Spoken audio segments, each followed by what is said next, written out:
जब आप किसी कंपनी में इन्वेस्ट करते हैं तो आपके लिए सबसे ज़रूरी बात यह है कि वो कंपनी बैंकरप्सी में ना जाए। क्योंकि अगर वो कंपनी बैंकरप्ट हो जाए तो आपका सारा पैसा वेस्ट हो जाएगा।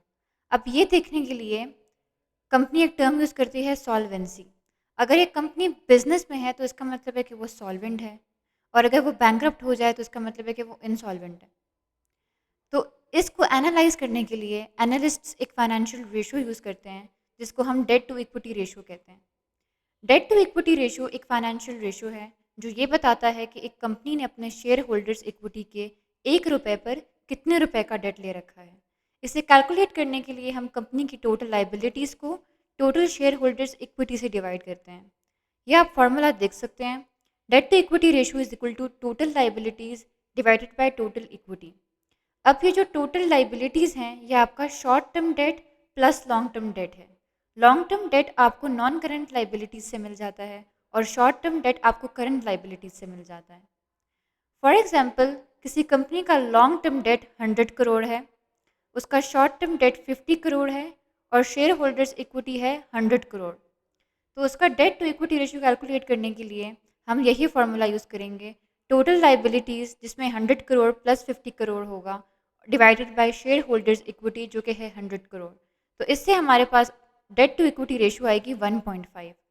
अब इस 1.5 का क्या मतलब है, ये कंफर्टेबल पोजीशन है या नहीं, ये समझने के लिए हम कुछ इंपॉर्टेंट पॉइंट्स देखते हैं।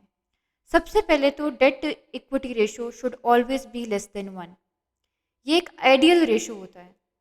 अगर किसी कंपनी का डेट टू इक्विटी रेशियो ज़्यादा है तो इसका मतलब है कि कंपनी अपने बिजनेस से अपने ऑपरेशंस के लिए फंड जनरेट नहीं कर पा रही, और कंपनी के ऑपरेशंस एक्सटर्नल डेट के भरोसे पर हो रहे हैं। इन्वेस्टर्स ऐसी कंपनीज में इन्वेस्ट करना पसंद करते हैं जिनका डेट टू इक्विटी रेशियो कम हो, क्योंकि अगर मार्केट ख़राब हो जाती है और कंपनी का टफ टाइम आ जाता है तो इस सिचुएशंस में लो डेट टू इक्विटी रेशियो वाली कंपनीज ज़्यादा बेहतर सर्वाइव कर सकती हैं।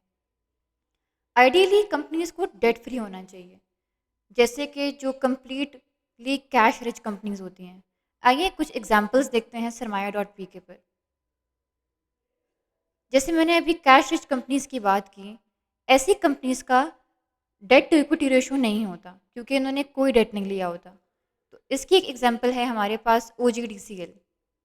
अगर आप O G D C L की कंपनी फंडामेंटल्स में जाएं तो आप देख सकते हैं कि इसका डेट टू इक्विटी रेशियो का कोई ग्राफ नहीं है, क्योंकि ये एक कम्प्लीटली कैश रिच कंपनी है। ये अपने सारे ऑपरेशंस अपने कैश के बेसिस पर करती है, इसने कोई डेट नहीं लिया हुआ। अब डेट दो किस्म का होता है।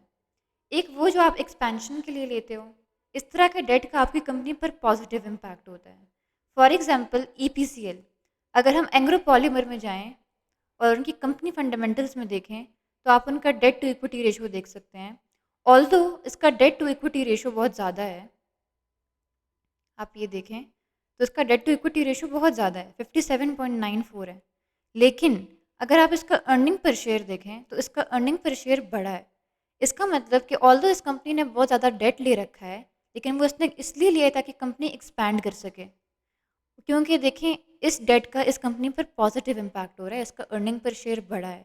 तो ऐसे डेट को हम अच्छा डेट कहते हैं।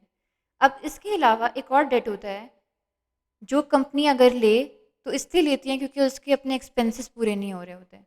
तो वो अपने डेली एक्सपेंसेस को पूरा करने के लिए इस तरह का डेट लेती है, और उस डेट का उस कंपनी पर नेगेटिव इम्पैक्ट होता है। इसकी एग्जांपल है हमारे पास पेल, पाक इलेक्ट्रॉन लिमिटेड।